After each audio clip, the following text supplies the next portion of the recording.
트럼프 전 대통령 취임식과 관련된 충격적인 소식이 전해졌습니다. 여기 백악관과 한국 정부를 오가며 특별한 임무를 수행하고 있는 미국인 전략가가 있는데요. 그가 서울에서 목격한 놀라운 상황에 대해 입을 열었습니다. 폴 매너포트라는 유명 정치 전략가가 한국을 방문해 윤석열 대통령과 비밀 회동을 가졌다고 합니다. 그는 트럼프 대통령의 메시지를 전달하며 양국 간의 더 긴밀한 협력을 제안했다고 하는데요. 하지만 이에 대해서 갈 수 없다라고 이야기를 했다고 합니다. 이 소식이 알려지자 정치권이 발칵 뒤집혔다고 합니다. 특히 일부 정치인들은 미국과의 관계를 우려하며 강하게 반발했다고 하는데요. 대체 윤석열 대통령은 왜 이런 결정을 내린 걸까요? 그리고 이 결정이 한미 관계에 어떤 영향을 미칠지 그 충격적인 이야기 함께 들어보시죠. 비행기에서 내리자마자 가슴이 두근거렸어요. 설렘과 긴장이 뒤섞인 감정이었죠. 여기 공기는 제가 집에서 느끼던 것과는 완전히 달랐어요. 더 차갑고 맑았어요. 저는 조너단 리드라고 하고 도널드 트럼프 전 대통령 팀과 함께 일하고 있어요. 공화당의 충실한 일원으로서 정치적으로 힘든 이 시기에 트럼프의 생각을 한국에 전파하기 위해 서울에 왔어요. 인천공항은 엄청 크고 완전 깔끔했어요. 사방을 둘러보면 한국어와 영어로 된 표지판이 보였고 반짝이는 바닥은 밝은 조명 아래에서 빛났어요. 사람들은 캐리어를 끌고 바쁘게 지나갔고 일부는 마스크를 쓰고 있었는데 마치 다른 세상에 온 것 같은 느낌이었어요. 공항 직원들은 단정한 유니폼을 입고 여행객들에게 길을 안내하며 가볍게 고개를 숙였어요. 출입국 심사를 통과할 때 심각한 표정의 직원이 제 여권을 꼼꼼히 확인했어요. 짐을 찾아 공항 출구로 향했을 때 자동문이 열리면서 저녁 공기가 제 얼굴을 스쳤어요. 조금 전까지 비가 왔는지 도로가 젖어 있었고 건물들과 간판에서 나오는 불빛이 물에 비쳐 영화의 한 장면처럼 보였어요. 택시를 잡아 호텔 주소를 보여주고 출발했어요. 고속도로를 달리며 창밖을 내다보는데 구름에 닿을 듯한 높은 아파트들이 길 양쪽에 줄지어 서 있었어요. 어떤 아파트 벽에는 커다란 TV 스크린이 설치되어 있었고 알록달록한 광고들이 밤하늘을 환히 밝히고 있었어요. 택시기사님은 영어를 거의 못하셨지만 제가 서툴게 감사합니다 라고 말하자 고개를 끄덕이며 웃어주셨어요. 서울은 밤에도 에너지가 넘쳤어요. 젊은이들은 멋진 옷을 입고 다니고 정장을 입은 직장인들과 아이들과 함께 나온 가족들까지 모두 바쁘게 움직였어요. 길거리에는 제가 본 적 없는 음식을 파는 노점상들이 많았고 고기 굽는 냄새와 매운 향신료 냄새가 코를 자극했어요. 배가 꼬르륵 소리를 내더라고요. 하지만 이 활기 뒤에는 뭔가 큰 일이 일어나고 있다는 느낌이 들었어요. 사람들이 핸드폰으로 심각한 대화를 나누고 있었고 커피숍 창가에선 노트북으로 뉴스를 보며 걱정스러운 얼굴을 한 사람들도 보였어요. 호텔 엘리베이터에서 다른 사람들끼리 작은 소리로 무언가를 속닥이는 모습도 보였고요. 호텔에 도착해서 체크인을 하고 방에 들어왔어요. 방은 작지만 아늑했고 창밖으로 보이는 도시의 불빛들이 멋졌어요. 멀리 한강이 보였는데 강물 위에 도시의 빛이 일렁이고 있었어요. 옷을 정리하고 정장을 옷걸이에 걸어두고 노트북을 세팅했어요. 미국 팀에 이메일을 보내야 했지만 그 전에 이 도시를 더 알아가고 싶었어요. 밤거리로 나가 동네를 둘러보기로 했어요. 늦은 시간이었는데도 거리는 여전히 북적였어요. 여기저기 포스터와 현수막이 붙어 있었는데 윤석열 대통령을 지지하는 메시지도 있고 반대하는 메시지도 있었어요. 글자는 한국어로 쓰여 있었지만 사진과 사람들의 반응만 봐도 어떤 감정이 담겨 있는지 대충 알 수 있었어요. 길모퉁이마다 사람들이 모여 있었어요. 몇몇은 팻말을 들고 있었고 대통령을 체포하라는 구호를 외치는 소리도 들렸어요. 목소리가 크고 분노에 차 있었어요. 경찰들이 근처에서 상황을 지켜보고 있었지만 굳이 개입하지는 않는 것 같았어요. 어떤 사람들은 핸드폰으로 사진을 찍었고 다른 사람들은 그저 그 장면을 지나치며 멀어지려는 모습이었어요. 작은 음식점에 들어가 저녁을 먹기로 했어요. 사장님이 친절하게 메뉴 사진을 가리키며 주문을 도와주셨어요.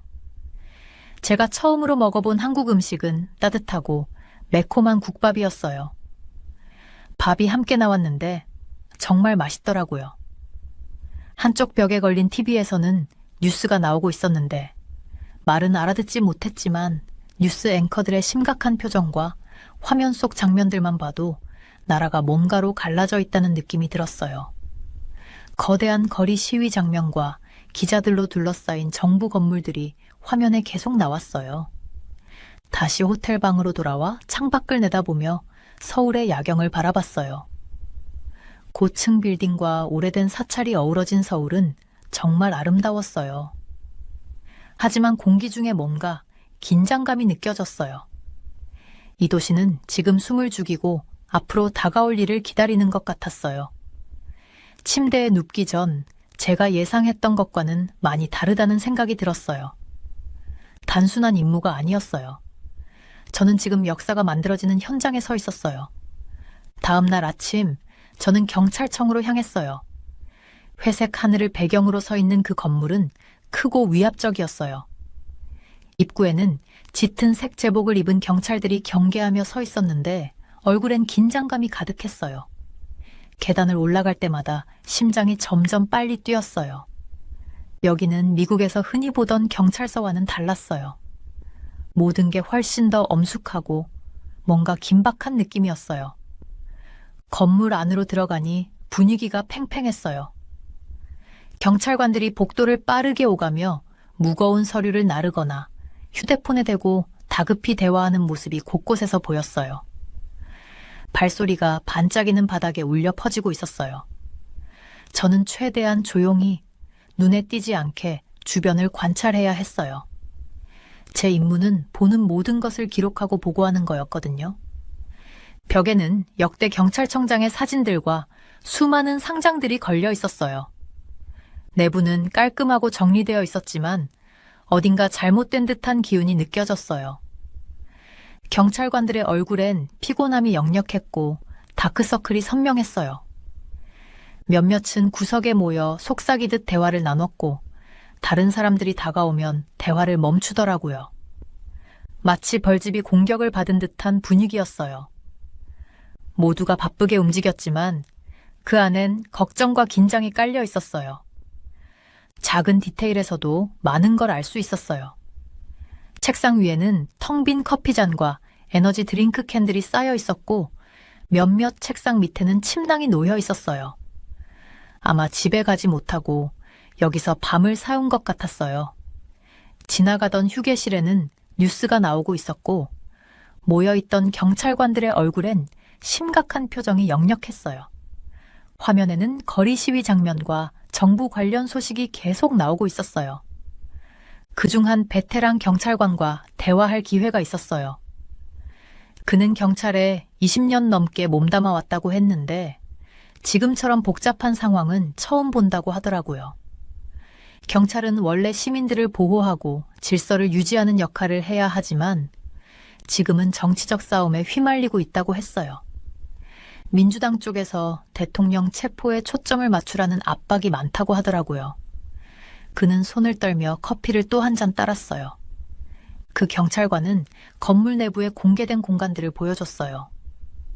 우리가 지나가던 도중 출동 지령실을 지나갔는데 거기엔 커다란 화면과 컴퓨터가 가득했어요. 화면에는 서울의 지도가 띄워져 있었고 깜빡이는 불빛들이 경찰차와 긴급 상황들을 나타내고 있었어요. 평소보다 불빛이 많다고 하더라고요.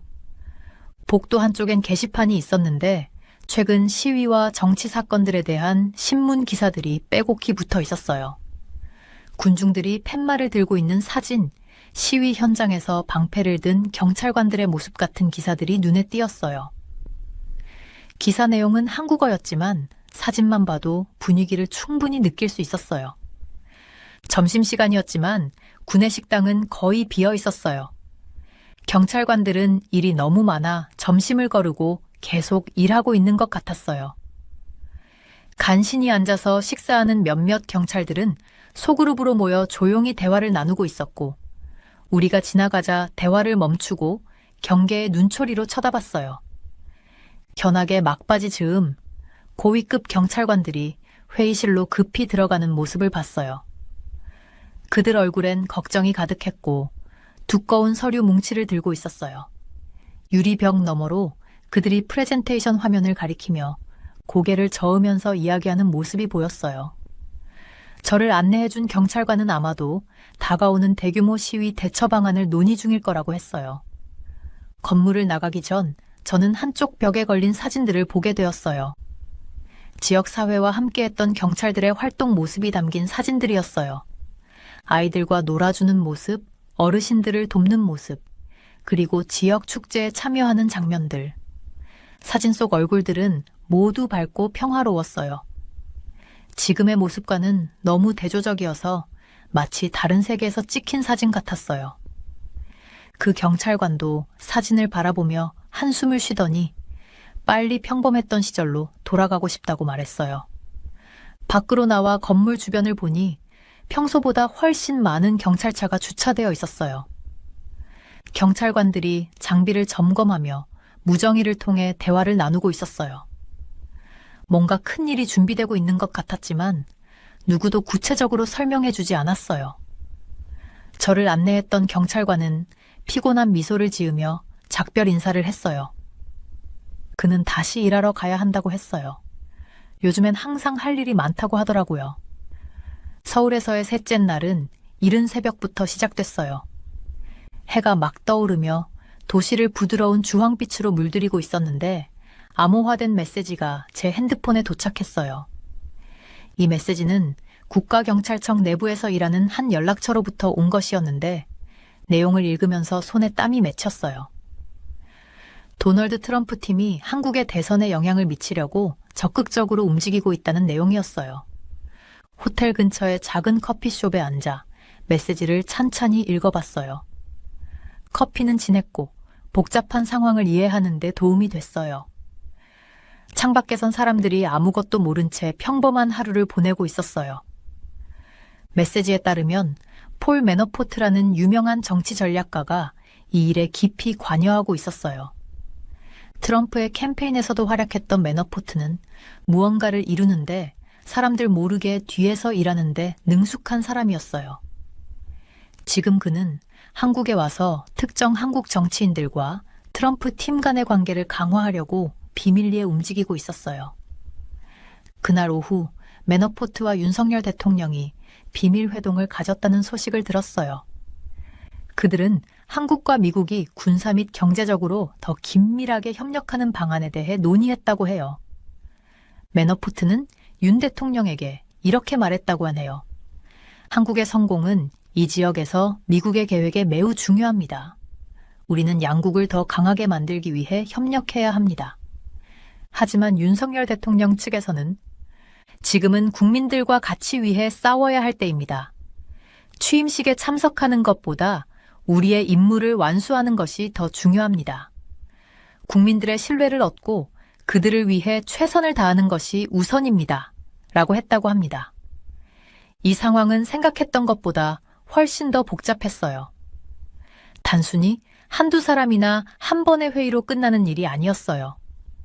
많은 사람들이 각자의 이익을 위해 움직이고 있었어요.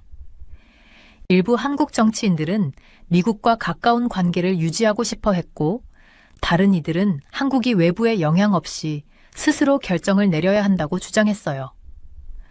하루 종일 서울 곳곳을 돌아다니며 평범한 사람들의 일상을 지켜봤어요. 카페에서 공부하는 학생들, 아이들을 학교에 데려다주는 부모들, 회의에 늦지 않으려고 뛰어가는 직장인들. 이 사람들 중 아무도 이런 비밀 회동이나 정치적 움직임이 그들의 미래에 어떤 영향을 미칠지 전혀 모르고 있었어요. 저녁에는 정부와 가까운 일을 하는 한 사람과 만났어요. 우리는 조용한 공원에서 만나 얘기를 나눴어요. 그는 일부 정부 인사들이 미국의 지나친 정치적 개입을 우려하고 있다고 했어요. 그들은 한국의 미래에 대한 결정은 스스로 내려야 한다고 생각한다고 하더라고요. 밤이 되어 호텔로 돌아가는 길, 저는 하루 동안 들은 이야기를 곱씹어 봤어요. 도시의 불빛과 분주한 거리들은 평화로워 보였지만 보이지 않는 곳에서 중요한 결정들이 내려지고 있었어요. 이런 결정들은 한국뿐 아니라 미국에도 영향을 미칠 거였죠. 호텔방에서 보고서를 작성하며 어떤 것들은 정말 신중히 다뤄야 한다는 생각이 들었어요. 창밖으로 서울의 불빛을 바라보며 앞으로 무슨 일이 벌어질지 생각했어요. 하나는 분명했어요. 한국과 미국의 정치적 연결고리는 대부분 사람들이 생각하는 것보다 훨씬 강하고 복잡했어요. 저는 호텔방에 앉아서 핸드폰 화면을 바라보고 있었어요. 윤 대통령이 마나포트의 제안을 거절했다는 소식이 정계 내부에서는 퍼져나가고 있었거든요. 창밖의 도시는 점점 어두워지고 있었지만 서울의 정치적 긴장감은 점점 더 뜨거워지고 있었어요. 제가 이곳에 온 지 며칠 되지 않았지만 벌써 상황이 얼마나 복잡해지고 있는지 느낄 수 있었어요. 경찰청에 있는 제 연락처로부터 만남 요청 메시지를 받았어요.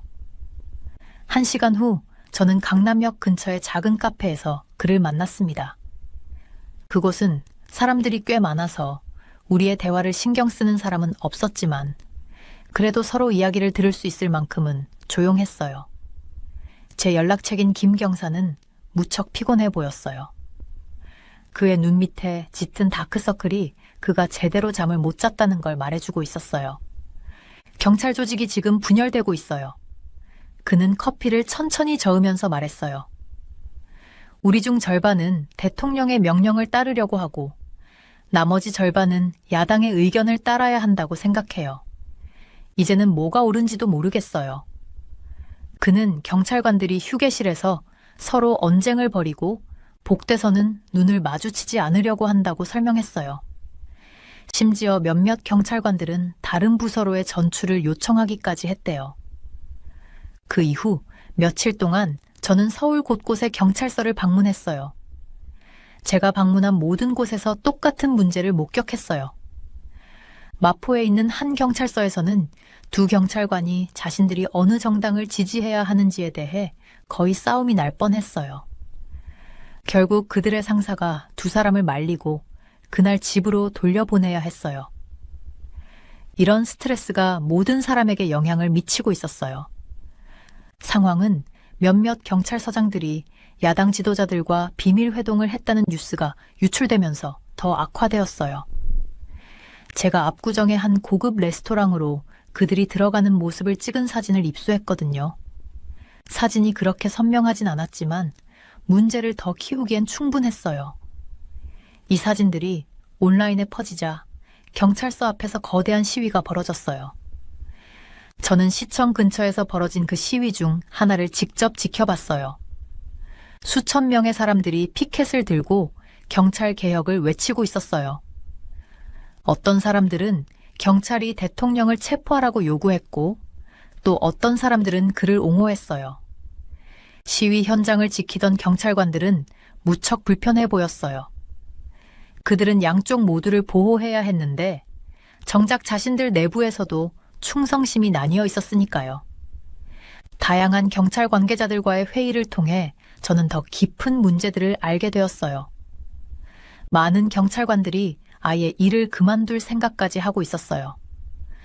범죄를 퇴치하고 사람들을 돕기 위해 경찰에 입문했는데 이제는 정치 싸움에 휘말리는 게 지겨워졌다고 하더라고요. 한 어린 경찰관은 저에게 밤에 잠을 이루지 못한다고 말했어요.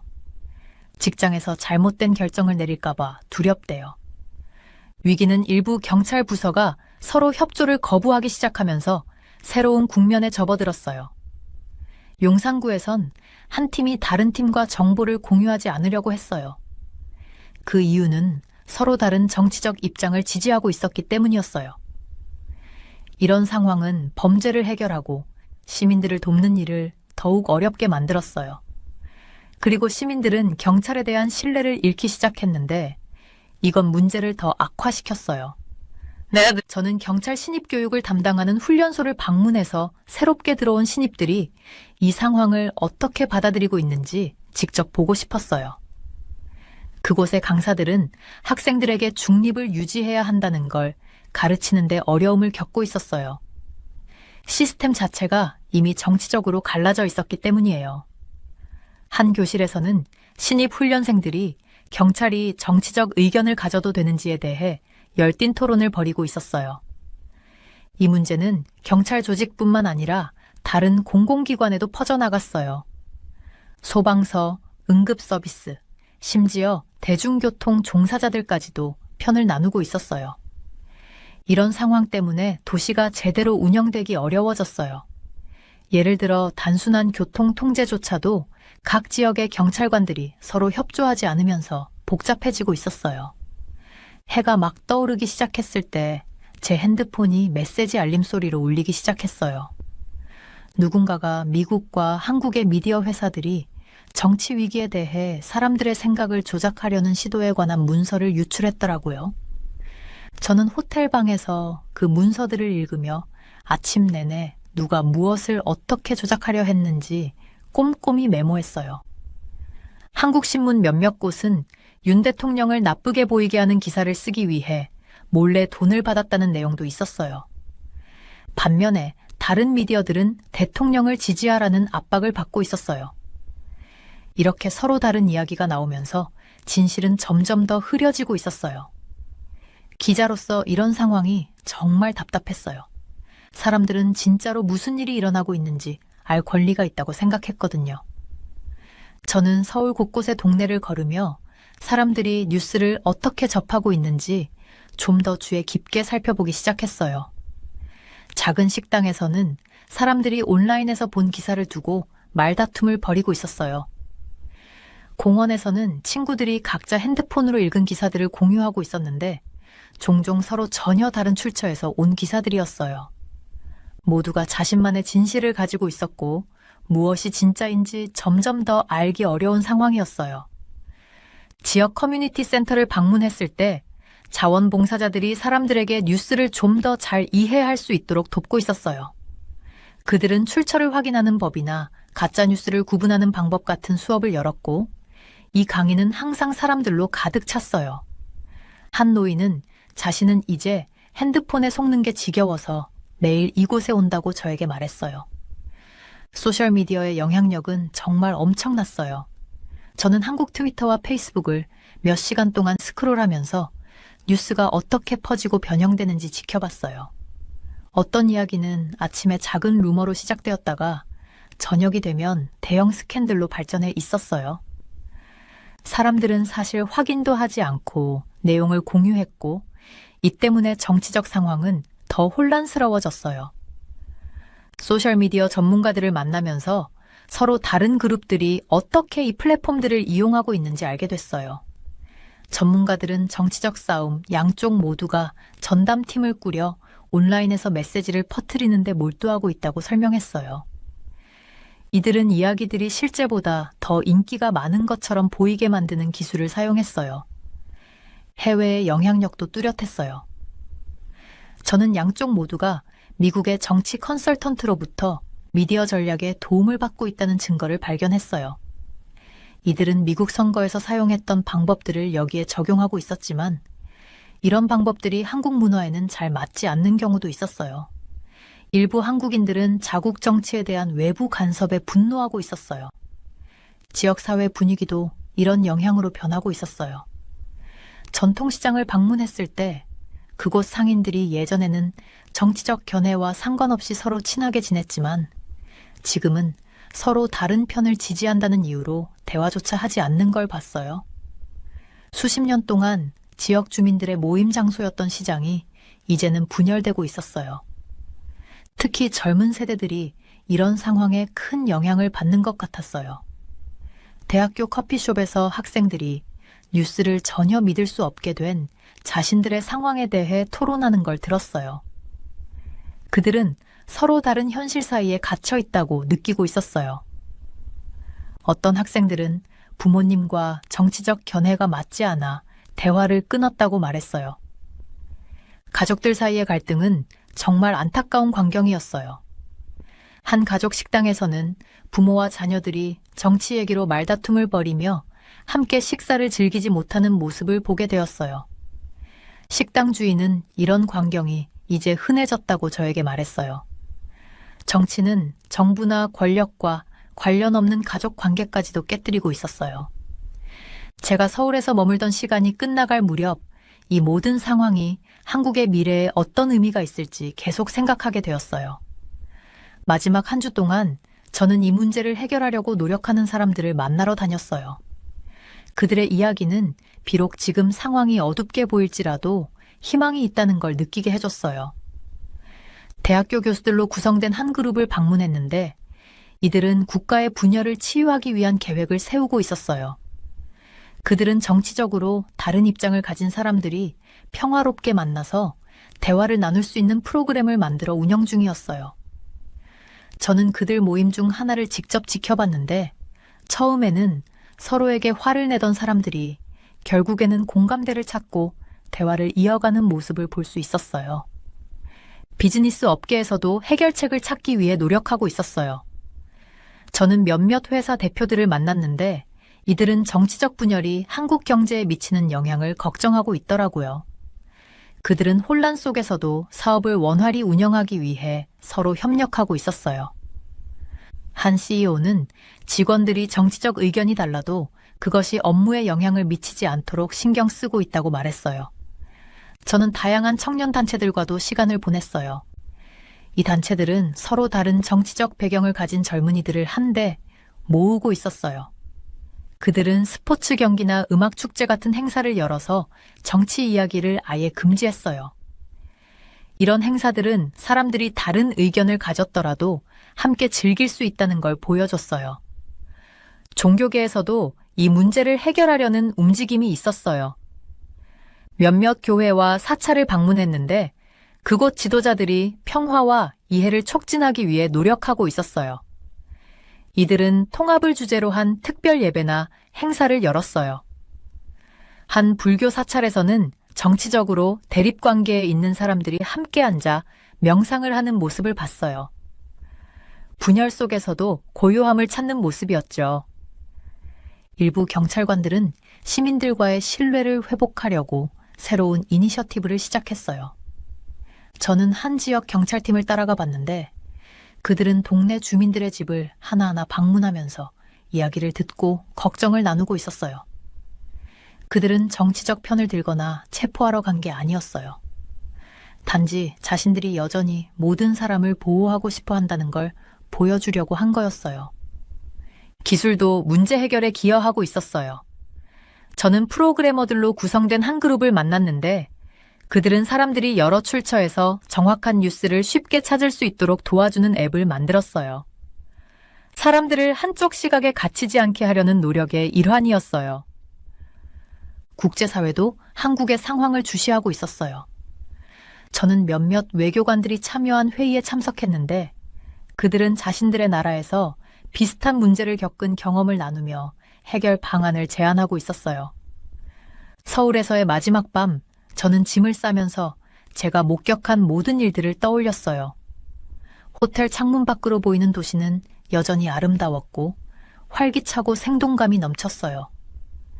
문제는 많았지만 사람들은 더 나은 방법을 찾기 위해 열심히 노력하고 있었어요. 평화롭게 살아가는 방법을 찾는 걸 포기하지 않은 모습이었어요. 공항에서 출국을 준비하며 저는 휴가를 떠나는 가족들, 회의를 향하는 사업가들, 학교로 돌아가는 학생들 등 일상을 이어가는 사람들을 지나쳤어요. 정치적 드라마가 이어지는 와중에도 평범한 삶은 계속되고 있었어요. 이런 일상적인 모습이 저에게 희망을 줬어요. 이건 한국이 지금의 문제보다 훨씬 강하다는 걸 보여주는 증거 같았어요. 저는 이런 이상한 미스터리의 한가운데에 있을 줄은 전혀 예상하지 못했어요. 제 이름은 이단 마샬이고 저는 선박의 난파 사건을 연구하는 일을 하고 있어요. 저를 한마디로 말하면 해양 고고학자라고 할 수 있어요. 기본적으로 저는 바다에 가라앉았거나 잃어버린 배들의 숨겨진 이야기를 파헤치는 탐정과 같은 역할을 하죠. 저는 미국 사람인데 제 일 때문에 전 세계를 돌아다니고 있어요. 보통은 수백 년 동안 물속에 잠겨 있던 배들을 다루다 보니 한국 근처에서 현대적인 유령선에 관한 전화를 받았을 때 이건 분명히 다를 거라는 걸 직감했어요. 그해 3월 흐린 아침에 제 전화가 울렸어요.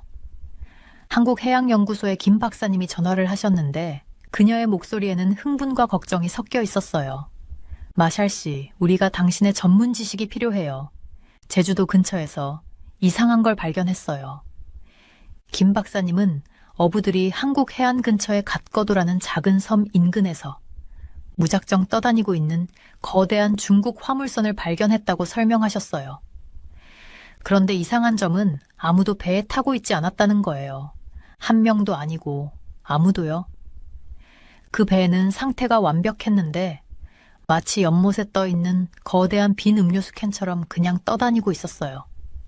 저는 바로 한국행 비행기를 예약했어요.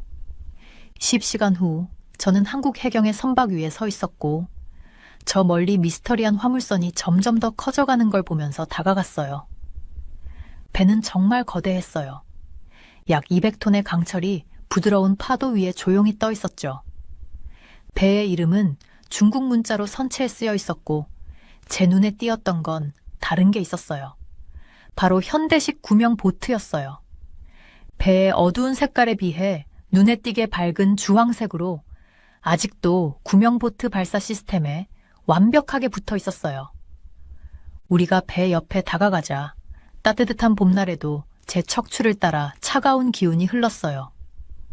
겉으로 보이는 건 평범했지만 뭔가가 매우 이상하게 느껴졌어요. 해경팀은 이미 배에 대한 위험 요소를 점검했으니 저를 도와 배에 오를 수 있었어요. 제가 배에 발을 내디딜 때마다 금속 갑판 위에 울려 퍼지는 발자국 소리는 마치 그 배가 완전히 생명 없이 비어 있다는 것을 알려주는 것 같았어요. 배는 마치 시간이 멈춘 것처럼 고정된 사진 같았어요. 부엌에는 설거지가 안 된 컵들이 싱크대에 놓여 있었고 선원들의 숙소에는 개인 물품들이 그대로 있었어요. 가족 사진, 잡지, 심지어 벽에 꽂힌 스마트폰 충전 케이블도 있었죠. 그런데 선원들은 12명의 선원은 흔적도 없이 사라졌어요. 가장 궁금했던 건 구명보트였어요. 선박 난파 사건을 연구하면서 하나는 확실했거든요. 선원들이 배를 버리면 구명보트를 가져갔어요. 생존 본능이니까요. 그런데 여기엔 구명보트가 그대로 사용 준비가 된 채로 남아 있었어요. 배의 엔진은 정상적으로 작동하고 있었고 무전 장비도 온전했어요. 화재나 침수 같은 비상 상황의 흔적은 전혀 없었죠. 저는 배의 조타실로 가서 빈 갑판을 내려다봤어요. 내비게이션 장비는 현대적이고 기능적이었고 레이더 화면도 조용히 작동하고 있었어요. 책상 위에는 로그북이 열려 있었는데 마지막 기록은 중간에 멈춰 있었어요. 마치 선원들이 갑자기 사라진 것 같았어요. 해가 지기 시작하면서 긴 그림자가 갑판 위로 드리워졌을 때 저는 이 사건이 단순히 선원들이 사라진 사건이 아니라는 느낌이 강하게 들었어요. 제 오랜 연구 경험상 배는 아무 이유 없이 비어있지 않아요. 선원들이 흔적도 없이 사라지는 법도 없어요. 그 자리에서 저는 결심했어요. 한국에 남아서 이 배와 선원들에게 일어난 일이 무엇인지 밝혀내기로요. 그런데 그게 이 미스터리의 시작에 불과하다는 걸 그때는 전혀 알지 못했어요. 이 사건은 예상치 못한 길로 저를 이끌었고 그 길에서는 사람들이 숨기고 싶었던 비밀들이 파도 아래로 가라앉아 있다는 걸 알게 될 거였어요. 밤이 되어 한국 해경팀은 배를 항구로 끌고 가기 위한 준비를 하고 있었어요. 저는 초기 메모와 사진들을 정리하면서 한 가지 궁금증을 떨칠 수 없었어요. 왜 12명의 경험 많은 선원들이 구명보트도 없이 배를 떠났을까? 그들은 어디로 갔을까? 왜 모든 걸 그대로 두고 갔을까? 이 질문들의 답은 제가 상상했던 것보다 훨씬 더 불안한 것이었어요. 아침 햇살이 버려진 배의 갑판에 긴 그림자를 들이우며 조사를 시작했어요. 손에는 노트북을 들고 카메라는 목에 걸어두었죠. 빈 방을 하나씩 돌아보면서 이파 다의 퍼즐을 맞추려 했어요. 둘러볼수록 머릿속에는 점점 더 많은 질문들이 떠올랐어요. 먼저 배의 다리, 즉 선장이 배를 조종하던 그곳에서 조사를 시작했어요. 모든 것이 완벽하게 정리돼 있었죠. 레이더 장비는 여전히 부드럽게 소리를 내고 있었고 항해 차트는 책상 위에 가지런히 놓여 있었어요. 심지어 선장의 커피잔도 반쯤 채워져 있었어요. 마치 선장이 잠시 자리를 비운 것처럼요. 하지만 아무도 이곳에 온 지 며칠이 지났어요. 이건 말이 안 돼. 저는 제 자신에게 중얼거리며 먼지 하나 없는 조종판 위로 손가락을 문질렀어요. 선체 사고와 바다의 미스터리를 연구한 지 15년이 넘은 저로서는 이런 상황을 본 적이 없었어요. 보통 선원들이 배를 버릴 때는 서둘러 떠나요. 중요한 서류나 개인 소지품, 비상용품을 챙기죠. 그런데 여기서는 모든 것이 그대로였어요. 배의 로그가 제 눈에 띄었어요. 마지막 기록은 3일 전의 것으로 날씨는 평온하고 항해가 순조로웠다고 적혀 있었어요. 문제나 비상 상황에 대한 언급은 전혀 없었죠. 라디오 장비를 확인했어요. 모두 제대로 작동하고 있었고 비상 신호도 발동되지 않았어요. 더 이상한 건 배의 GPS 시스템이 이 배가 일정한 경로를 유지하다가 2일 전부터 표류하기 시작했다는 것이었어요. 선원들의 숙소로 이동했을 때도 더 많은 의문들이 생겼어요. 12개의 침대에는 개인 물건들이 그대로 놓여 있었어요. 벽에는 가족 사진이 붙어 있었고 스마트폰은 충전 중이었죠. 작업복은 가지런히 걸려 있었어요. 부엌에서는 신선한 과일이 한 그릇에 담겨 있었는데 조금 과숙한 상태였어요. 설거지된 접시들이 건조대에 쌓여 있었어요. 마치 선원들이 평소의 일상 중에 그냥 사라진 것 같았어요. 가장 큰 의문은 구명보트였어요. 이런 현대적인 배들은 비상 상황에서 자동으로 팽창하는 구명보트를 갖추고 있어요. 그런데 이 배의 구명보트는 여전히 보트의 받침대에 그대로 있었어요. 만약 선원들이 화재나 폭풍, 다른 위협을 만났다면 왜 구명보트를 사용하지 않았을까요? 저는 모든 것을 사진으로 찍고 상세하게 메모를 남겼어요. 현장에 함께 있는 지역경찰과 해안경비대 어피서스들도 마찬가지로 혼란스러워했어요. 이곳에서 20년 넘게 근무한 김 경찰관은 고개를 저으며 믿기지 않는다는 표정을 지었어요. 혹시 이런 걸 본 적이 있으세요? 제가 물었어요. 한 번도요. 그는 엔진실을 3번째로 점검하면서 대답했어요. 엔진은 완벽한 상태예요. 기계적인 문제도 없고 화재나 침수의 흔적도 없어요. 해적이나 싸움의 흔적도 없고요. 마치 선원들이 그냥 사라진 것 같아요.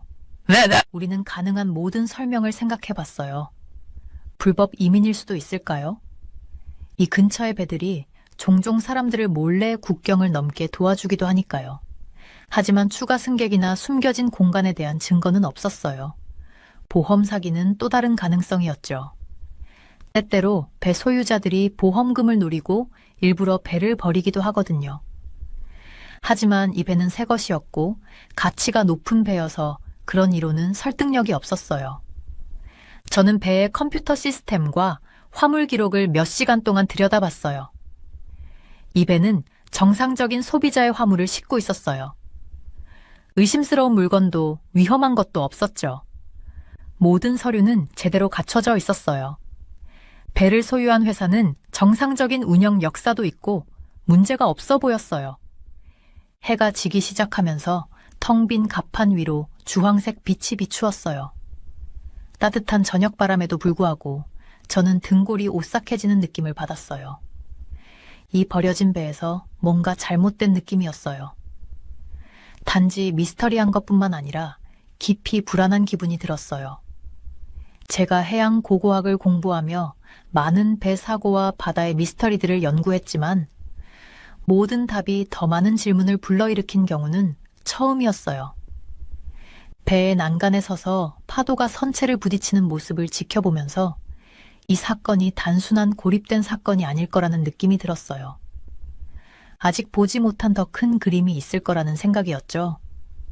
그때는 몰랐지만 이 유령선은 훨씬 더 크고 위험한 미스터리의 시작에 불과했어요. 그리고 그 미스터리는 저를 현대 세계의 기초를 위협하는 사건으로 이끌게 될 거였어요. 저는 신항운 해양사무소에 있는 임시 책상에 앉아 신비로운 배들에 관한 보고서 더미에 둘러싸여 있었습니다. 커피는 몇 시간 전에 식어버렸지만 저는 거의 신경을 쓰지 않았어요. 지금 제가 발견하고 있는 것들이 저를 계속 깨어있게 만들었거든요. 이건 우연이 아닐 거야. 제가 중얼거리며 이 지역에서 발견된 다른 버려진 배들의 사진을 펼쳤어요.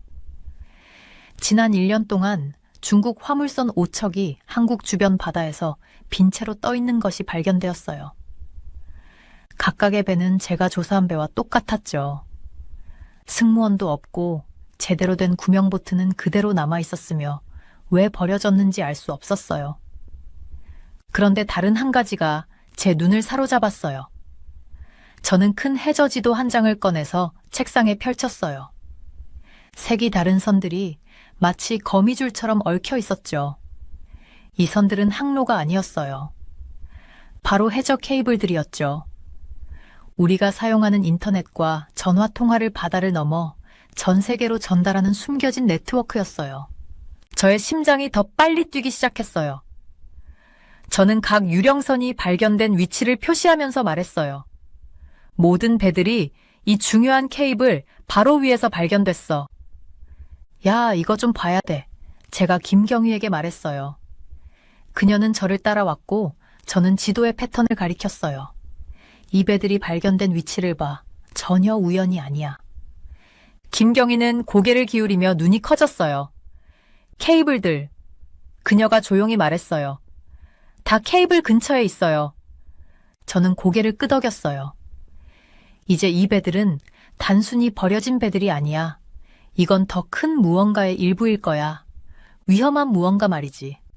이 케이블들이 왜 중요한지 설명할게요. 만약 여러분이 다른 나라에 있는 친구에게 문자 메시지를 보낸다고 상상해 보세요. 그 메시지는 공중을 통해 마법처럼 날아가지 않아요. 이 메시지는 바로 이런 케이블을 통해 전달돼요. 이 케이블들은 대개 정원 호스만큼 두꺼운 긴 관으로 바다 바닥에 깔려 있어요. 이 케이블들이 거의 모든 국제 인터넷 트래픽, 전화 통화, 심지어 은행 정보까지 다 전달하고 있어요. 저는 노트북을 꺼내 몇 가지 숫자를 보여줬어요. 전 세계에는 약 600개의 해저 케이블이 있어요. 제가 김경희에게 말했어요. 이 케이블들이 합쳐지면 지구를 30번이나 돌 수 있는 길이에요. 그리고 이 케이블들 덕분에 국제 데이터를 95%가 전달돼요. 그녀가 이 케이블들의 중요성을 더 잘 이해할 수 있도록 저는 설명했어요. 만약 이 케이블들이 손상된다면 무슨 일이 일어날지 상상해봐. 인터넷을 쓸 수 없고 국제 전화를 걸 수도 없고 심지어 은행 카드를 사용할 수도 없게 될 거야. 이게 바로 이 케이블들이 잘리면 일어날 수 있는 일이지. 조사를 계속하면서 점점 더 걱정이 되었어요. 이 유령선들은 더 이상 단순히 신비로운 존재가 아니었어요. 이제는 우리 현대 세계에 꼭 필요한 것에 위협을 가하는 존재가 되어버렸어요. 인터넷이 필요한 모든 것들을 생각해 보세요. 병원들이 의학 정보를 공유하고, 은행들이 돈을 이동시키고, 응급 서비스들이 도움을 조율하고, 심지어 아이들이 숙제를 하거나 다른 나라에 있는 친구들과 온라인 게임을 하는데도 인터넷이 필요하죠. 저는 창문으로 걸어가서 항구를 바라봤어요. 그 바다 밑 어딘가에서 이 중요한 케이블들이 수백만 개의 메시지를 전달하며 전 세계의 사람들과 기업들을 연결하고 있었죠. 그런데 누군가가 그것들을 목표로 삼고 있는 것 같았어요. 우리는 당국에 이 사실을 알려야 해요. 김경희가 창가로 다가오며 말했어요. 이제 이건 버려진 배에 관한 일이 아니에요. 맞아요. 제가 동의했어요. 하지만 아직 더 많은 증거가 필요해요. 이 배들이 저 바다에서 정확히 뭘 하고 있는지 알아야 해요. 저는 책상으로 돌아가 급히 보고서를 작성하기 시작했어요. 이제 이건 단순히 미스터리를 해결하는 일이 아니었어요. 우리는 시간을 쫓고 있었고 대부분의 사람들이 존재조차 모르고 있는 중요한 무언가를 지키기 위해 싸우고 있었어요. 바로 세상을 연결해주는 보이지 않는 네트워크였죠. 그날 밤 저는 해안도로를 따라 집으로 가며 그 해저 케이블들이 바다 밑에 조용히 놓여있는 모습이 머릿속에서 떠나지 않았어요. 대부분의 사람들은 그것들을 볼 수 없겠지만 그 케이블들은 달이나 도로만큼이나 중요했어요. 그런데 이제 그 케이블들이 위협을 받고 있었어요. 저는 그때 결정을 내렸어요. 이 위협을 이해하는데 모든 시간을 바치기로 했어요. 누군가가 이 유령선들을 이용해 뭔가 위험한 일을 하고 있었어요. 그리고 저는 그게 무엇인지 알아내기로 결심했어요. 너무 늦기 전에 말이죠. 저는 책상 위에 지도를 펼쳐놓고 바다 밑을 가로지르는 다양한 선들을 손끝으로 따라가 보았어요. 그 선들은 모두 해저 케이블을 의미했어요. 그리고 그 케이블은 수백 개, 정확히 말하면 약 600개나 된다고 했어요. 만약 이 케이블을 따라 걷는다면 거의 120만 킬로미터를 걸어야 해요. 그건 지구를 30번이나 도는 거리와 같아요. 이건 정말 놀라워. 저도 모르게 혼잣말을 했어요. 그리고 그 복잡한 네트워크를 더 자세히 살펴보려고 몸을 더 가까이 기울였어요. 이 케이블들은 지도 위에 그려진 그냥 선들이 아니었어요. 현대 사회를 연결하는 보이지 않는 실들이었죠. 누군가가 다른 나라의 친구에게 문자 메시지를 보내거나 온라인으로 영상을 시청하거나 은행 거래를 할 때마다 그 정보는 아마 이 해저 케이블을 통해 전달될 거예요. 저는 노트를 꺼내서 이 놀라운 케이블들에 대해 아는 모든 것을 적기 시작했어요. 사실 이 케이블들은 꽤 얇아요. 대부분은 정원 호스만큼 두꺼운 정도인데 그럼에도 불구하고 바다의 혹독한 환경을 견디도록 굉장히 튼튼하게 만들어졌어요. 이 케이블들은 바다 밑에 놓여 있고 그 깊이는 때로는 8,000미터나 될 때도 있어요. 그 깊이는 에베레스트 산을 그 밑에 내려놓아도 정상은 여전히 물속에 잠겨 있을 정도로 깊어요. 조사를 하던 중 저는 제 의자에 앉은 채로 경악을 금치 못했어요. 이 케이블들이 전 세계 통신의 95%를 담당하고 있다는 사실을 발견했기 때문이에요. 그 의미를 잠시 생각해 봤어요. 거의 모든 국제 전화, 이메일, 웹사이트 방문이 이 케이블들에 의존하고 있다는 거였죠. 인터넷이 정말 클라우드에 있는 게 아니라 바다 밑에 있다는 사실이 믿기지 않았어요. 객거도 근처에서 조사했던 유령선이 이제는 조금 더 이해가 되었어요. 만약 누군가 오늘날 세계에 큰 문제를 일으키고 싶다면 굳이 건물이나 도로를 공격할 필요는 없을 거예요. 그들이 해야 할 일은 바로 이 케이블들을 파괴하는 거였어요. 단 한 개의 케이블만 끊어져도 수백만 명에게 영향을 미칠 수 있거든요. 전화를 들어 사라첸에게 전화를 걸었어요. 사라첸은 해저 통신 기술의 전문가였죠. 사라, 여러 개의 케이블이 동시에 손상되면 어떤 일이 일어날지 좀 도와줄 수 있어? 제가 물었어요. 그녀의 답은 저를 얼어붙게 만들었어요. 그건 완전 혼란이 될 거야, 이단. 그녀가 설명했어요. 너의 일상생활을 생각해봐. 아침에 일어나면 네가 먼저 하는 게 휴대폰 확인이잖아. 그 메시지와 업데이트들은 이 케이블을 통해 가는 거야. 내 은행도 이 케이블을 통해 돈을 관리하고 병원도 중요한 환자 정보를 이 케이블을 통해 공유해. 심지어 응급 서비스들도 이 케이블을 통해 서로 협력해. 저는 이 케이블들에 의존하는 수많은 시스템들을 생각했어요. 우리가 사진과 문서를 저장하는 클라우드 서비스, 스마트폰을 지원하는 5G 네트워크, 초당 수백만 건의 거래를 처리하는 금융 서비스, 대륙간 비행을 조정하는 항공사들, 생명을 구하는 응급 서비스들, 국가를 보호하는 군 통신들. 이제 유령선 사건은 더 이상 버려진 바의 한 척에 관한 일이 아니었어요. 그것은 이 중요한 해저정보 고속도로들을 지키는 문제였어요. 만약 이 케이블들이 손상된다면 그건 단순히 인터넷이 느려지는 문제가 아니었어요. 그건 이런 상황들을 의미할 수도 있었어요. 병원들이 환자 기록을 확인할 수 없게 됨. 은행들이 거래를 처리할 수 없게 됨. 응급 서비스들이 대응을 조정할 수 없게 됨. 가족들이 해외에 있는 사랑하는 사람들과 연락할 수 없게 됨. 기업들이 운영을 할 수 없게 됨. 국가들이 동맹국들과 의사소통을 할 수 없게 됨. 저는 창문으로 다가가 바다를 바라봤어요. 그 파도 속 어딘가에는 우리 세상을 연결해주는 케이블들이 있었죠. 고요한 표면은 그 아래에 중요한 인프라나 그것이 직면한 잠재적인 위협에 대해서는 아무런 힌트도 주지 않았어요. 그때 제 휴대폰이 진동을 하더니 한국해양당국에서 보낸 메시지가 왔어요.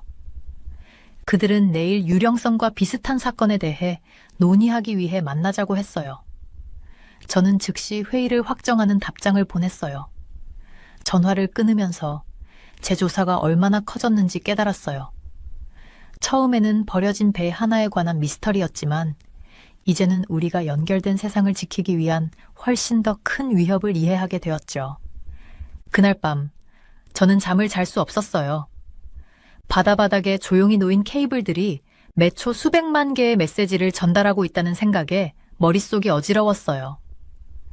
그 케이블들이 그렇게 취약하면서도 그렇게 중요한 존재라는 사실이 너무나도 선명하게 다가왔어요. 저는 이 케이블들을 이해하고 보호하는 일이 우리 미래에 얼마나 중요한 일일지 확신했어요. 내일 회의는 그저 훨씬 더 큰 임무의 시작일 뿐이었죠. 잠이 들면서 저는 이렇게 생각했어요. 지금 이 순간에도 얼마나 많은 유령선들이 이 중요한 케이블들 근처에서 떠돌고 있을까? 그리고 더 중요한 건 그들이 정말로 무슨 일을 벌이고 있을까? 아침 햇살이 제 사무실 창문을 통해 금빛 줄기를 그리며 비추었고 저는 책상 위에 지도와 문서들을 펼쳐 놓았어요. 유령선에 대한 조사를 몇 주 동안 해오면서 이제 혼자서는 이 미스터리를 풀 수 없다는 걸 알았어요. 전화를 들고 이번 조사에서 신뢰하는 친구가 된 한국해양경찰의 김 선장을 불렀어요. 더 많은 전문가들을 데려와야 해요. 저는 지도를 따라 배 운항 경로에 손가락을 대며 말했어요. 이건 단순히 버려진 배 하나의 문제가 아니에요. 김 선장도 동의했고 며칠 내로 여러 나라에서 해양 전문가들을 모았어요. 대만의 첸 박사는 의심스러운 배 이동 추적을 전문으로 하고 스페인의 로드리게스 씨는 케이블 시스템 전문가였어요. 우리는 제주도 항구 근처의 작은 건물에 지휘 본부를 설치했고 벽은 곧 사진, 지도, 그리고 단서들이 가득한 포스트잇들로 덮였어요. 선박 기록을 더 깊이 조사하던 중 불안한 패턴이 드러났어요. 지난 1년 동안 이 해역에서만 5척의 중국 화물선이 버려졌다는 사실을 알게 되었어요. 각 사건은 같은 이상한 패턴을 따랐어요. 완전히 기능하는 구명보트가 남겨지고 구조 신호도 없으며 승무원들은 공중에 사라진 듯 했어요. 배들은 각기 다른 시기에 발견되었지만 그 위치들을 지도에 표시하자 제 심장이 멎을 듯 했어요. 그것들은 해저 케이블이 지나가는 곳을 따라 정확히 일직선을 이루고 있었어요. 이걸 보세요. 첸 박사가 어느 날 저녁 자신의 노트북 화면을 가리키며 말했어요. 그는 우리 유령선을 포함한 6척의 배가 모두 버려지기 몇 달 전에 등록된 소유자가 바뀐 사실을 발견했어요. 새 소유자는 모두 다른 회사였지만 서류를 추적해보니 모두 빈 사무실이나 막다른 길로 이어졌어요. 저는 다이빙할 때 봤던 것을 떠올리며 오래된 해저 케이블 위치 지도를 꺼냈어요. 이 배들은 단순히 무작위로 놓인 게 아니에요. 저는 팀에게 설명했어요. 각 배는 주요 통신 케이블 바로 위에서 발견됐어요. 대륙간 인터넷 트래픽을 운반하는 그런 케이블들 말이에요. 로드리게스 씨는 진지하게 고개를 끄덕였어요. 그리고 타이밍을 보세요. 그녀는 캘린더를 꺼내며 덧붙였어요. 각 배는 그 케이블에 대한 정기적인 점검, 며칠 전에 버려졌어요. 단서들이 맞춰지기 시작했어요. 퍼즐 조각들이 하나씩 맞아 들어가며 우리가 보고 싶지 않았던 그림을 보여주고 있었어요. 우리는 사이버 보안 전문가들을 불러와서 우리의 우려를 확인했어요. 이 배들이 놓인 케이블은 단순한 케이블이 아니었어요. 아시아와 전 세계를 연결하는 가장 최신의, 가장 중요한 케이블들이었어요. 이 케이블들은 비즈니스 거래에서부터 군사 통신까지 모든 것을 운반하고 있었어요. 늦은 밤, 저는 수백 번째로 감시 영상을 검토하고 있을 때 이상한 점을 발견했어요. 모든 배가 마지막 항해를 시작하기 전에 동중국해 같은 작은 항구에 이상하게 멈춰 섰다는 거예요. 우리가 그 항구의 위성 이미지를 확대했을 때 의심스러운 장비들이 배에 실리고 있는 걸 발견했어요. 그것들은 깊은 바다에서 모니터링 장치처럼 보였어요. 그때 진실이 마치 파도처럼 저를 강타했어요. 이 배들은 단순히 버려진 배들이 아니었어요. 이들은 우리가 현대 세계와 연결되어 있는 보이지 않는 인프라, 해적 케이블을 지도화하고 어쩌면 방해하려는 계획의 일환이었어요. 승무원들이 사라진 게 아니라 아마도 그들은 다른 배에 의해 픽업되어 누군가 원하는 정확한 위치에 배를 놓았을 거예요. 저는 그 유령선 첫날을 떠올렸어요. 얼마나 텅 비고 으스스했던지 기억이 나요. 이제 그 이유를 알겠어요. 그 배는 당황하거나 사고로 버려진 게 아니었어요. 그것은 고의로 그곳에 놓인 것이었어요. 마치 거대한 체스판의 한 조각처럼요. 우리 팀은 수많은 밤을 지사오며 증거를 모으고 연결점을 찾았어요. 우리는 몇몇 버려진 배 근처에서 작은 잠수함이 목격된 사실을 알게 되었어요. 하지만 잠수함들은 아무도 조사하기 전에 사라졌어요. 현지 어민들은 이 지역에서 수상한 빛들이 물속에서 반짝이는 것을 봤다고 보고했지만 그들의 증언은 터무니없는 이야기로 치부되었어요. 마침내 우리는 우리의 발견을 국제당국에 보고했을 때 회의실은 고요해졌어요. 유령선은 더 이상 단순한 해양 미스터리가 아니었어요. 그것들은 우리 세계를 연결하는 보이지 않는 인프라를 겨냥한 정교한 작전의 증거였어요. 누군가는 이 배들을 이용해 해적 케이블에 대한 정보를 수집하고 있었고 어쩌면 그 뒤에는 더 큰 계획이 있을지도 몰랐어요. 조사는 단순한 버려진 배의 사건에서 전 세계 통신 보안에 대한 가장 큰 위협 중 하나를 밝혀내는 일로 확장되었어요. 제가 그 회의실에 서서 군 관계자들과 정부 관계자들의 얼굴을 보면서 깨달았어요. 저의 역할이 고대의 난파선만을 추적하는 것이 아니라 수백만 명의 사람들에게 영향을 미칠 수 있는 현대의 위협을 드러내는 일이었어요. 하지만 우리의 발견을 공유하면서도 저는 우리가 겨우 표면만 긁었다는 느낌을 떨칠 수 없었어요. 어딘가에는 더 많은 유령선들이 자리를 잡고 있을지도 모르고 그것들은 우리가 몰랐던 숨겨진 전쟁의 조용한 감시자들이었을지도 몰랐어요. 저는 연구선의 조타실에 서서 제주도 근처의 잔잔한 바다 위로 떠오르는 해를 바라봤어요. 아침 햇살이 바다 표면에 반짝였지만 진짜 일은 그 아래에서 일어나고 있다는 걸 알고 있었죠. 잠수부 팀들이 바닷속 케이블을 점검하고 있었어요. 그 케이블들은 세계의 정보를 받아 밑바닥을 따라 전달하는 중요한 역할을 하거든요. 버려진 중국 화물선을 발견한 지 6개월이 지났고 그 사이 모든 것이 달라졌어요. 마샬 박사님, 이거 보셔야겠어요. 김 선장님이 모니터링 스테이션으로 저를 불러서 손을 흔드셨어요. 화면을 보니 새로운 보안 시스템에서 실시간 데이터를 확인할 수 있었어요. 작은 점들이 100마일 방역 내에 있는 모든 배들의 위치를 보여주고 있었죠. 만약 배가 케이블 경로에 너무 가까워지면 경고가 울리게 돼요. 예전에는 기본 레이더만 있었던 거 기억하시죠? 제가 말했어요. 조사 초기 시절을 떠올리며 이제는 모든 배의 이동 경로와 이력을 추적할 수 있어요. 또 다른 유령선이 나타나면 바로 알 수 있죠. 우리가 한 변화는 여기 한국 해역에서만 일어난 일이 아니었어요. 제 발견이 전 세계적인 반응을 일으켰어요. 저는 태블릿을 열어 김 선장님께 국제 파트너들의 최신 업데이트를 보여드렸어요. 일본은 비슷한 모니터링 시스템을 설치했고 필리핀은 특별 해양 보안팀을 훈련시키고 있었어요. 심지어 호주도 우리 네트워크에 참여해서 의심스러운 배들에 대한 정보를 실시간으로 공유하고 있었어요. 하지만 기술만으로는 바닷속 케이블을 보호할 수 없었어요. 사람도 필요했어요. 많은 사람들이요. 저는 지금 부산 해양보안 아카데미에서 가르치는 학생들을 떠올렸어요. 저는 일주일에 2번 다른 나라의 젊은 해양 경비 오피서스들에게 유령선 이야기를 들려줬어요. 배에 올라갔을 때의 이야기를 들으면 그들의 눈이 커지곤 했고 유령선이 우리가 글로벌 통신에 대한 더 큰 위협을 발견하는 계기가 된 걸 설명하면 그들은 의자의 몸을 앞으로 기울였어요.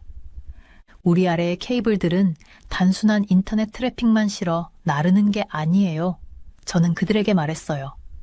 이 케이블들은 할머니와 할아버지가 손주에게 보내는 생일, 축하 메시지, 일자리 창출을 위한 비즈니스 거래, 생명을 구하는 응급 메시지, 의사들이 환자를 치료할 수 있게 돕는 의료 데이터, 심지어 이 교실이 다른 아카데미와 영상 연결을 유지하는 것도 이 케이블 덕분이에요.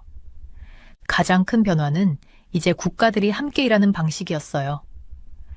유령선 사건 전에는 각 나라가 자국의 바다만 걱정했죠.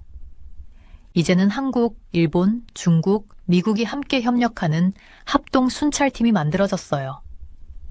제가 그들의 순찰에 동참하면 서로 지식을 나누고 배우는 모습을 볼 수 있었어요. 한국 해양경찰이 다른 사람들이 놓친 의심스러운 점을 발견하면 미국의 기술 전문가가 배의 디지털 신호를 분석해요.